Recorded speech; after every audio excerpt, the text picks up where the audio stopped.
सभी साथियों को मेरा प्यार भरा नमस्कार और आपका करियर गेटवे यूट्यूब चैनल पर हार्दिक स्वागत है।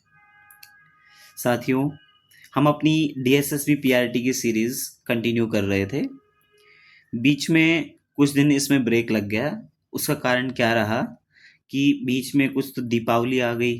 आप भी, आई होप सभी की दीपावली अच्छी गई होगी और आप सभी उसमें बिजी रहे हैं। मैं भी बिजी था।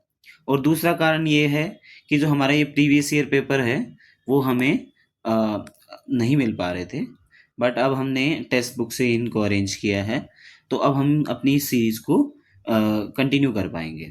ठीक है, रेगुलरली हम इसकी जो भी क्वेश्चन पेपर हमें मिलता रहेगा, जो भी प्रीवियस ईयर पेपर हमारा बचा हुआ, हम वो करते चले जाएंगे। इसलिए डोंट वरी, अगर आप इसका वेट कर रहे थे तो इस चीज़ के लिए I am really very sorry, but अब हम इसे कंटिन्यू करेंगे। ओके, चलिए फिर आज की क्लास की शुरुआत करते हैं। आज हम सेशन करने वाले हैं कौन सा? देखिए, ये आपका हम करने वाले हैं आज 23 मार्च 2022 के सेकंड शिफ्ट का असिस्टेंट टीचर प्राइमरी, आप देख सकते हैं। तो हम करेंगे मेंटल एबिलिटी। ये थोड़ा सा ब्लर है, बट आई होप आप इससे मैनेज कर पाएंगे। देखो, मेंटल एबिलिटी में फर्स्ट क्वेश्चन क्या है कि भी किसी कोड लैंग्वेज में लेदर को ये लिखा जाता है, एब्सकॉन्ड को ये लिखा जाता है। अब हमसे पूछा है कि डिस्ट्रॉय को कैसे लिखा जाएगा। सबसे पहले हम देखेंगे भाई लेदर को ऐसे कैसे लिखा जा रहा है। तो यहाँ पे एल है, यहाँ 12 है। ठीक है, 125 कैसे भी मान सकते हो, लेकिन हमें पता है कि एल का जो नंबर होता होता 12। तो हमने देख लिया, ठीक है जी 12। ई का होता 5 जी 5। फिर ए का होता है 1। तो इससे हमें पता आइडिया हो गया कि भाई इनके जो नंबरिंग है सेम एज इट इज लिखा गया है। अब मैं डिस्ट्रॉय को कैसे लिखूं? देखो, मैं ए डिस्ट्रॉय कैसे लिखूंगा? D 4, E 5, S 19, T 20, R 18, O 15, Y 25। अब आप देखो, 18 15 25 कहीं है आखिरी में, 18 14 25, 18 15 25, 18 125, 19 15 25। तो एक ही है अपना बी ऑप्शन। तो ऐसे हम रिलेट करके आंसर निकाल सकते हैं। चलिए नेक्स्ट नेक्स्ट क्वेश्चन है, इनका एक्स सी का रिलेशन है जेड बी के साथ, तो सेम रिलेशन हमें एम जेड का बताना है। एक्स वाई जेड मतलब एम एन ओ, यहाँ पे ओ आएगा। फिर यहाँ पे बी सी, तो जेड आया तो यहाँ पे वाई नहीं आना चाहिए, O Y. Very simple. Third question, अभी इसमें ऐसे क्वेश्चन में हम पहले भी डिस्कस कर चुके हैं कि भाई रिलेशन फाइंड आउट करना पड़ता है कि क्या रिलेशन हो सकता है। ये रिलेशन ऐसे होगा या ऐसे होगा। ठीक है, तो अभी हम यहाँ पे देख लेते हैं कैसे हो सकता है। सबसे पहले तो हम एडिशन करके देखते हैं। 8 और 11 19 और 14 33। 33 का 99 से रिलेशन है, बिल्कुल है। अगर मैं गुणा 3 कर दूं तो 99 पहुंच जाएगा। अब सेम इस पे अप्लाई करके देख लेते हैं। 12 16 28 और 22 50। 50 की 3 से गुना करें 150। इसका मतलब हमें ये पता चल गया है कि इन तीनों का जोड़ और मल्टीप्लाई बाई 3 ये आंसर आता है। तो मल्टीप्लाई बाई 3, क्या मैं इसको डिवाइड करूंगा तो हमें इसका जोड़ नहीं मिल जाएगा? तो 3 से डिवाइड करूंगा तो 3 पंजे 15, 3 छः 18। मतलब इन तीनों का जोड़ 56 आएगा। जबकि जो दो संख्या दे रखे हैं इनका जोड़ कितना है? 34। तो 34 को 56 से माइनस करेंगे तो 22 इसका आंसर आ जाएगा। ठीक है, चलिए नेक्स्ट क्वेश्चन देखो। अब इस क्वेश्चन में बताना है कि भाई कौन सी स्टेटमेंट करेक्ट है। पहली स्टेटमेंट क्या है? The number of boys who are man is 7। भाई वो लड़के जो आदमी हैं की संख्या 7 है। वो लड़के जो आदमी हैं, मतलब सर्कल और ये स्क्वायर, इनके बीच में क्या पड़ रहा है? 7। और उन्होंने ही बोला है कि भाई उनकी संख्या 7 है। जी बिल्कुल ठीक है, पहला तो बिल्कुल सही है। दूसरा, total number of classes is 96। तो क्लासेस क्या है? ये है क्लासेस हमारे, जो ये दूसरे कलर से कर देता हूँ, इस ग्रीन से कर देता हूँ, ये है हमारी क्लासेस। इसमें जितनी भी संख्या है उनका जोड़ कितना होना चाहिए? 96। बाकी बॉयज को और मैन को भूल जाओ। देखो 5 और 1 6 और 7 13 और 3 16, 4 मतलब 1 हासिल, 4 1 5 2 7 और 2 9, 96। ठीक है, तो मतलब ये भी सही है। तो आपकी बोथ 1 एंड 2 दोनों स्टेटमेंट्स करेक्ट हैं। चलिए नेक्स्ट क्वेश्चन। अच्छा, अब इसमें रिलेशन फाइंड आउट करना है, इस सीरीज में हमें देखना है। तो रिलेशन क्या हो सकता है, चलो देख दो। P, देखो P, फिर बीच में Q R, फिर S, फिर T U V W X Y Z A B C D E, मतलब E आना चाहिए। ठीक है भाई, E दो ऑप्शंस में आ रहा है, इन दो में से आंसर होगा। अब यहाँ देखते हैं D फिर Z उल्टा चल रहा है, तो हम ऐसे देख लेते हैं। N के बाद क्या आएगा, N, मान लो मैं ऐसे इस ऑर्डर को अपने हिसाब से लिख रहा हूँ, देखो N O P Q R S T U V, मतलब ऐसे ऑर्डर चल रहा है। तो क्या यहाँ पे बीच में 3 लेटर नहीं आएंगे, कौन कौन से आने चाहिए? अगर मान लो मैं देख लूँ, JKLM फिर N, मतलब J आना चाहिए। J यहाँ पे आएगा तभी तो रिवर्स ऑर्डर में जाएंगे, तो N आएगा नेक्स्ट। ठीक, तो आपका आंसर होगा ई जे। ई तो यहाँ से आया, जे यहाँ से आया, तो आंसर ई जे। चलिए नेक्स्ट क्वेश्चन है। इसमें बोला है कि स्टेटमेंट दी गई है first, all D are B, all D are B, all B are N, all B are N, some B are G, some B are G. देखो ये हमारा बना जो डायग्राम है। कंक्लूजन है ओल जी आर एन, ओल जी आर एन, नहीं यहाँ पे दिख रहा है साफ साफ, ऐसा तो कुछ नहीं है। सम डी आर जी, सम डी आर जी, ये सभी को रिलेशन कोई मतलब फिक्स नहीं है, डेफिनेट नहीं है, हो सकता है बट डेफिनेट नहीं है, तो इसलिए हम इसको फॉलो नहीं मानेंगे। सम एन आर जी, सम एन आर जी, हाँ ये ठीक है, क्योंकि बी और जी का रिलेशन दिया गया है, और जबकि सारे बी एन हैं, तो डेफिनेटली एन और जी के बीच में भी रिलेशन होगा। तो आंसर क्या है, ओनली कंक्लूजन 3 फॉलोज। अगला क्वेश्चन भी ऐसा ही है, कुछ सिमिलर सा। इसमें क्वेश्चन में क्या बोल रहा है, all A are B, all A are B, all B are C, all B are C, ठीक है। ऑल ए आर सी, जी बिल्कुल ठीक है। देखो all A are C, all C are B, नहीं ये उल्टा हो गया, ये फॉलो नहीं करता, फर्स्ट फॉलो करता है। चलो नेक्स्ट क्वेश्चन है भाई, अभिषेक इज एट पॉइंट ए, ठीक है भाई, ए पॉइंट है ये। ही वॉक्स 20 मीटर। अब देखो ये नहीं बताया उसने कि मतलब 20 मीटर कौन सी डायरेक्शन में चला है, तो आप किसी भी डायरेक्शन में मान सकते हो, आपकी मर्जी है। अगर मान लो मैं आपको ये बोलूं कि भाई 20 मीटर वो चला, ऐसे चलो चलो राइट साइड में चला दिया, किसी भी डायरेक्शन में चला सकते हो, कोई प्रॉब्लम नहीं है। अब he turns to the left and walks 25 metre, ये 20 मीटर चला, ये 25 मीटर चला, लेफ्ट मुड़ा था। He again turns to the left and walks 30 metre, तो भाई ये 20 है, 10 एक्स्ट्रा मान लिया हमने, ये 30 चला लेफ्ट मुड़ के। फिर he turns to the right and walk 10 metre, भाई राइट मुड़ा 10 मीटर चला। He again turns to the right, walk 40 metre, sorry यहाँ तक चलो, ये 40 मान लेते हैं, राइट में गया। Finally he turns to the left and walk 50 metre, एक सेकेंड, ये 50 मैंने लेफ्ट मोड़ के चला दिया। If he now he is facing towards south, then in which direction did he start walking.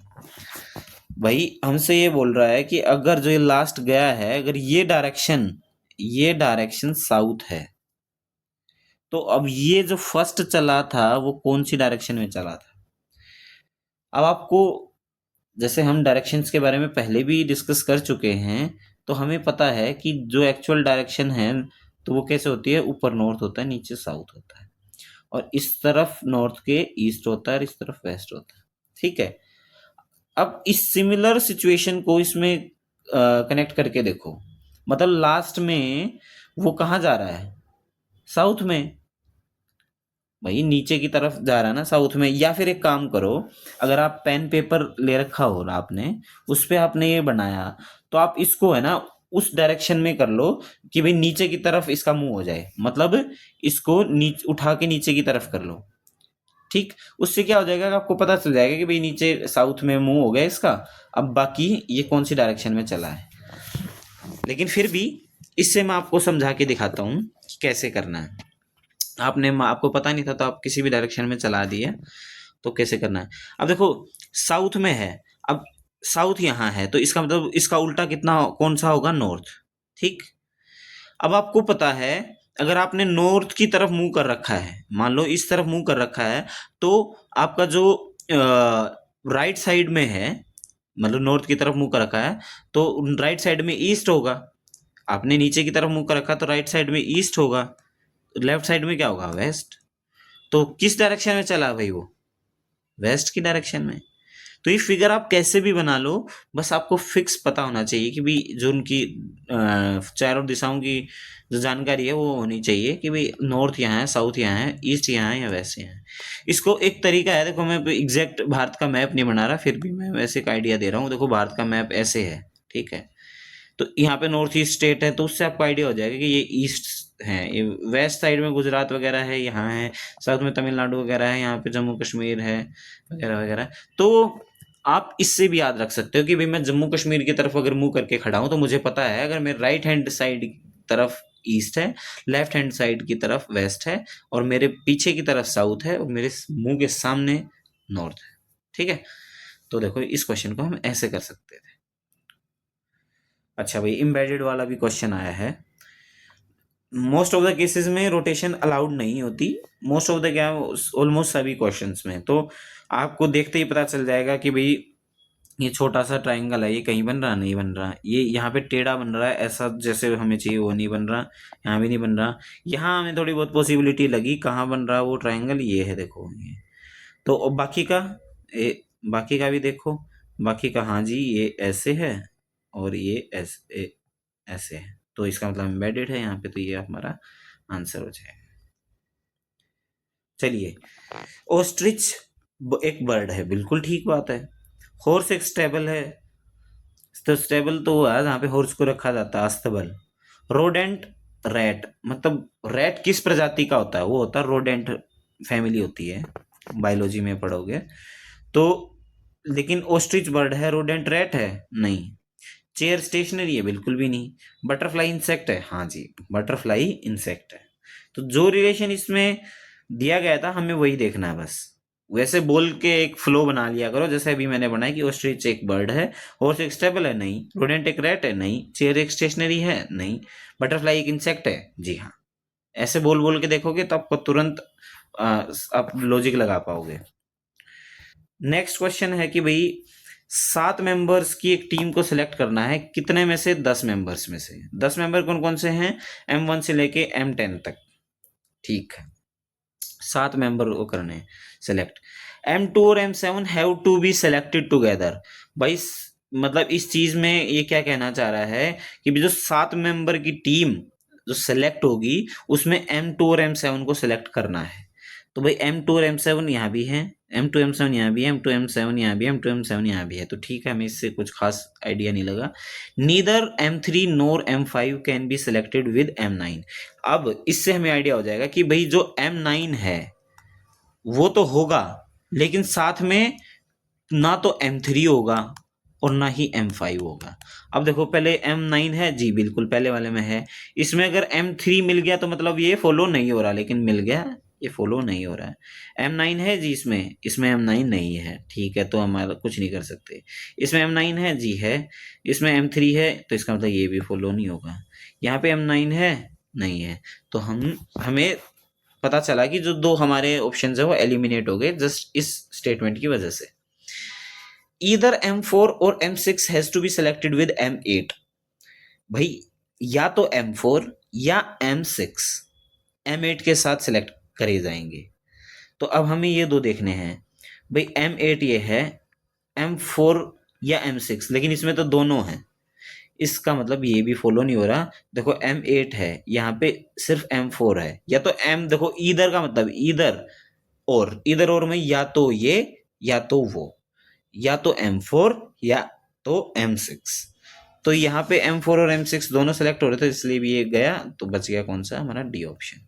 ठीक है, ऐसे एलिमिनेट करके हमें आगे जाने की जरूरत ही नहीं पड़ी, हमने यहीं पे अपना आंसर निकाल लिया। चलिए 12th क्वेश्चन है आपका। 5 students ABCDE go to different schools S1 to S5. Each also likes a different subject, namely D1, D2 और up to D5. A goes, अब देखो यहाँ पे इन्होंने क्वेश्चन को और थोड़ा कंफ्यूजिंग कर दिया बच्चों के लिए कि भाई अब आपको ये नहीं बताना कि ABCD कौन से स्कूल में जा रहे हैं, ये भी बताना है कि उनको कौन कौन से सब्जेक्ट पसंद है। तो ऐसे केसेस में हम क्या करेंगे, हम फिक्स कर लेंगे हमारे स्कूल्स। देखो S1, S2, S3, S4, S5 school fix कर लिए हमने। ठीक, अब हमें बताना है कि कौन किस स्कूल में जा रहा है, उसको क्या सब्जेक्ट पसंद है। ठीक है, ए गोज टू S5, भाई उसने बता ही दिया, खुद ही बता दिया कि भाई ए तो S5 में जाता है। ठीक है भाई, but he does not like D3। भाई उसने D3 नीचे सब्जेक्ट लिख लेते हैं, ये है सब्जेक्ट, भाई इसको D3 पसंद नहीं है, इसलिए मैंने क्रॉस लगा दिया। सी लाइक्स D4, भाई सी लाइक्स D4। ठीक है, ये मैंने अलग से लिखा है क्योंकि हमें कोई रिलेशन पता नहीं है, तो इसलिए मैंने अलग से इन्फॉर्मेशन लिख ली ताकि हम उसको यूज कर सकें। The one who goes to S1, ठीक है, जो S1 जा रहा है उसको क्या सब्जेक्ट पसंद है, D5, सीधा हमने लिख लिया D5। D goes to S3, D goes to S3, E does not like D5, E does not like D5। The one who goes to S2 likes D1, यहाँ पे D1। अब देखो स्टेटमेंट्स आ गई, हमें इतनी सी इंफॉर्मेशन दी गई है। अब आप देखो इतनी सी इंफॉर्मेशन से क्या हम पूरा पता कर पाएंगे? जी हाँ, एक बार कोशिश करके देख लेते हैं, नहीं होगा फिर देखते हैं आगे क्या होता है। अब हमें एक चीज पता चली कि जो D5, D1 उनकी तो जो सब्जेक्ट्स की लोकेशन है वो फिक्स है। ओके, एक चीज और पता चली कि जो D4 है उस वो मतलब उसको कौन लाइक करता है, सी। अब D4 कहाँ पे पॉसिबल हो सकता है, यहाँ भी पॉसिबल हो सकता है, लेकिन उसको कौन पसंद करता है, सी। लेकिन यहाँ तो D बैठा है, इट मीन्स D4 यहाँ नहीं आएगा। D4 यहाँ आ जाएगा, आ तो सकता है, लेकिन उसके लिए C होना जरूरी है क्योंकि इन दो का एक कॉम्बिनेशन है। इन दो का एक कॉम्बिनेशन कहाँ बचा हुआ है, यहाँ बचा हुआ है भाई। ठीक, अब देखो भरा भरा सा लग रहा है, और देखते हैं और भर देते हैं। अब ए D3 को पसंद नहीं करता, D3 को ए पसंद नहीं करता, तो भाई बची कौन सी जगह, डी की बची, तो भाई डी ही पसंद करता होगा D3 को। अब कौन सा सब्जेक्ट बच गया, D1, D3, D4, D5 हो गए, लेकिन D2 बचा है, तो इट मीन्स ए किसको पसंद करता है, D2 को। ठीक है ना, अब सब्जेक्ट्स तो भाई सारे सेट हो गए। अब यहाँ पे आते हैं, ई D5 को पसंद नहीं करता, तो ई फिर D1 को पसंद करता होगा भाई। और अब बच गया क्या, बी, तो बी इसका मतलब D5 को पसंद करता है। अब हमने स्कूल्स, बंदे और उनके सब्जेक्ट्स के अकॉर्डिंग उनको अरेंज कर लिया। अब देखते हैं, B likes D5, B likes D5, बिल्कुल भाई ठीक है। She goes to S4, she goes to S4, दोनों बिल्कुल स्टेटमेंट्स ठीक हैं, इसलिए आंसर बोथ 1 and 2। तो देखो ये कंफ्यूजिंग क्वेश्चन था थोड़ा सा, हो सकता है एग्जाम में प्रेशर में आप इसको गलत कर दो या छोड़ दो। देखो शुरू के केस में आप इसको छोड़ सकते हो फर्स्ट गो में, लेकिन आपके पास टाइम है तो थोड़ा सा आराम से है ना, अलग अलग ऐसे इंफॉर्मेशन लिख के आप हल्का सा दिमाग लगाएंगे तो आराम से हो जाएगा। ठीक है, चलिए नेक्स्ट क्वेश्चन। नेक्स्ट क्वेश्चन में बोलता है कि a man starts walking towards east, भाई इसने पहले ही बता दिया कि वो ईस्ट की तरफ जा रहा है।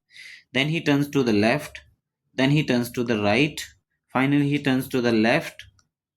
अब बताओ कि वो कौन सी डायरेक्शन में जा रहा है।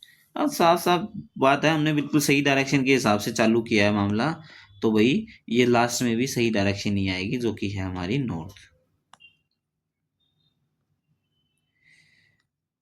14th क्वेश्चन क्या है? How many boys are not girls? वैसे तो जो लड़के होते हैं वो लड़कियां नहीं होती, लेकिन आपको भी पता है कि रीजनिंग में उठपटांग कुछ भी बोल देते हैं, ये कुत्ते बिल्ली हैं और ये बिल्ली सुअर है, कुछ भी डाल देते हैं। तो कोई सर पैर नहीं होता, इसलिए इनको लिटरली नहीं लेना है। तो अब ये बताना है कि how many boys are not girls, ये बॉयज हैं भाई, ये गर्ल्स हैं। कितने ऐसे लड़के हैं जो लड़कियां नहीं हैं? अब लड़कियां यहाँ तक फैली हुई हैं, ठीक है। बच गए कौन से? 64 बच गए, ये ही लड़कियां नहीं हैं, इसलिए 64 आपका आंसर है। 6 लड़के ABCDEF एक सर्कुलर टेबल के अराउंड सेंटर की तरफ मुंह करके बैठे। ओके, बैठा देते हैं भाई।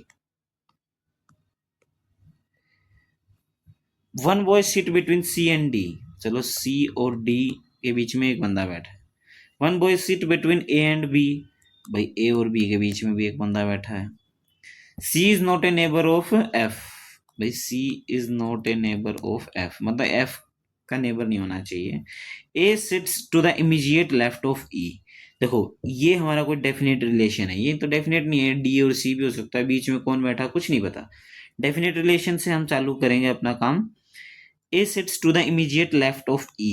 देखो E मैंने ये ले लिया, चलो ये कर लेता हूं मैं, E मैंने E ये ले लिया, ठीक। इसके लेफ्ट में कौन, इमीडिएट लेफ्ट में कौन बैठा है? A, क्योंकि इनका सेंटर की तरफ मुंह है भाई, ये बात ध्यान रखना। अच्छा अभी हमसे क्वेश्चन पूछा, who sits to the immediate right of F। अब हम यहाँ पे एक चीज देखें कि A और B के बीच में एक बंदा बैठा है, तो A और B के बीच में B यहाँ भी हो सकता है और B यहाँ भी हो सकता है, एक बंदा बैठा है। तो हम इसके दो केस बना लेते हैं।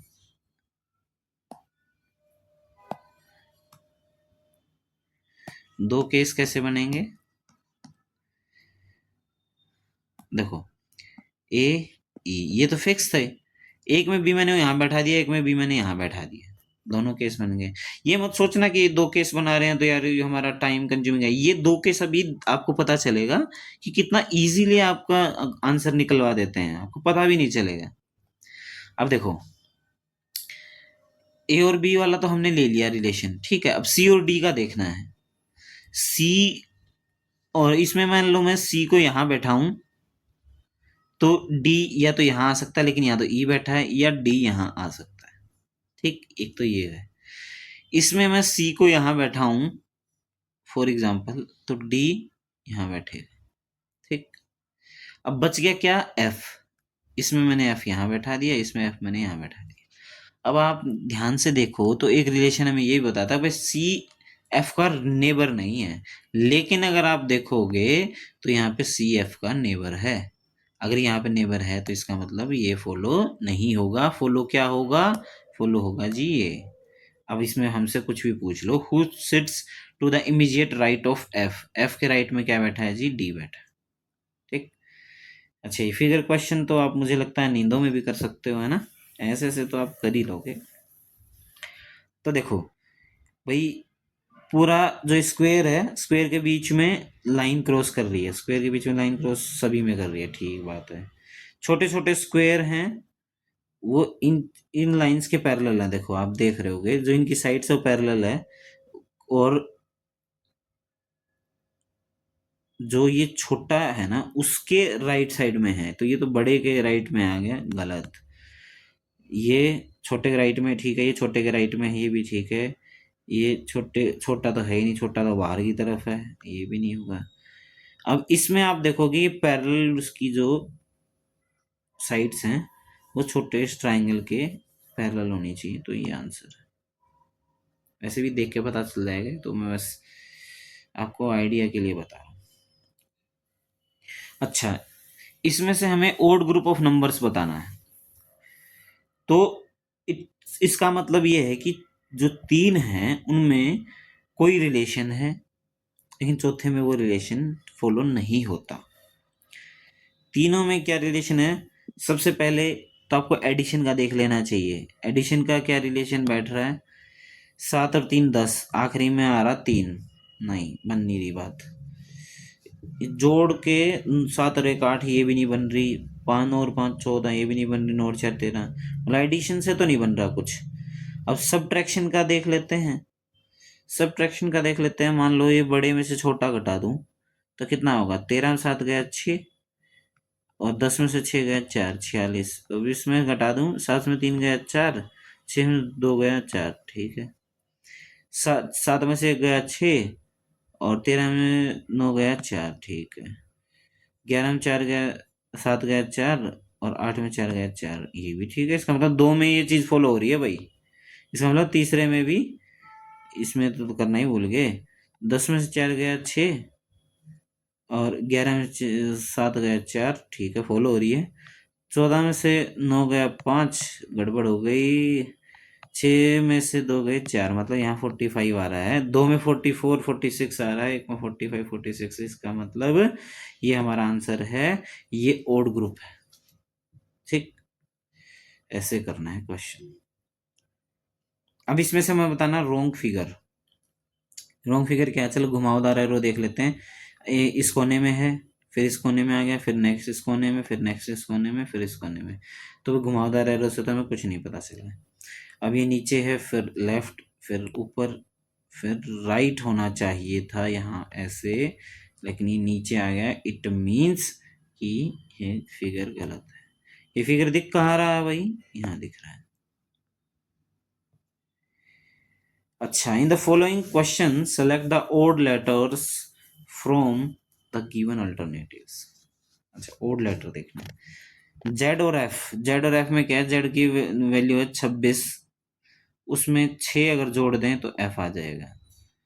एक्स की वैल्यू है भाई 24, उसमें अगर 6 जोड़ दें तो भाई 24 और 6 30, मतलब डी आना चाहिए। लेकिन यहाँ पे क्या है, एक्स के बाद सी। फिर भी दूसरे भी चेक कर लेते हैं, अभी हमें पता नहीं है कि क्या रिलेशन फॉलो होगा। एम कितना होता है, एम होता है 13, प्लस अगर 6 कर देंगे तो 19 आना चाहिए, जो कि 19 क्या होता है, एस, बिल्कुल ठीक है। जे होता है 10, 10 में से अगर 6 जोड़ देंगे 16, 16 किसका होता है, मानो पी, पी का होता है भाई, बिल्कुल। मतलब यहाँ भी फॉलो हो रहा है, यहाँ भी फॉलो हो रहा है, यहाँ भी फॉलो हो रहा है, यहाँ फॉलो नहीं हो रहा, इसलिए आंसर होगा एक्स सी। लास्ट में हमसे डिक्शनरी के बारे में पूछा है, तो भाई डिक्शनरी का तो हमें पूर्णतया ज्ञान है। अभी बता देते हैं इनको कि हमें कितना ज्ञान है। देखो, बी ए सभी में है, ओके। अब उसके बाद है सी, ओके, सी है 3 में, तो इसका मतलब ये 3 और 4 तो पहले आएंगे नहीं, तो पहले आएंगे 1 2 और 5। अब 1 2 और 5 में भी पहले कौन सा आएगा, 5 आएगा भाई, क्योंकि सी के बाद भी दूसरा सी है। यहाँ पे एच है, यहाँ पे टी है। एच है मतलब 2 बाद दूसरे नंबर पे, और 1 तीसरे नंबर पे, ओके। अब इन 2 में से बताना है, यहाँ एल है और यहाँ एन है, तो एल पहले आएगा, 3 और 4, 5 2 1 3 4, ये हमारा बन गया रिलेशन। तो यहाँ पे हमारे 20 क्वेश्चंस इस पेपर के होते हैं पूरे। आई होप आपको अच्छा लगा होगा सेशन, सब कुछ समझ में आया होगा। नहीं आया तो आप कमेंट सेक्शन करके मुझे बता सकते हैं, लेकिन मैं आपसे आशा करता हूँ कि आप वीडियो को लास्ट तक देखते होंगे और आपको बहुत कुछ सीखने को मिल रहा है। फिर भी कोई सजेशन देना चाहें तो आप कमेंट सेक्शन में दे सकते हैं, बिल्कुल ओपन है। तो चलिए, नेक्स्ट वीडियो में हमारी फिर से मुलाकात होगी, तब तक आप अपना ख्याल रखें। बाय बाय, टेक केयर और जय हिंद।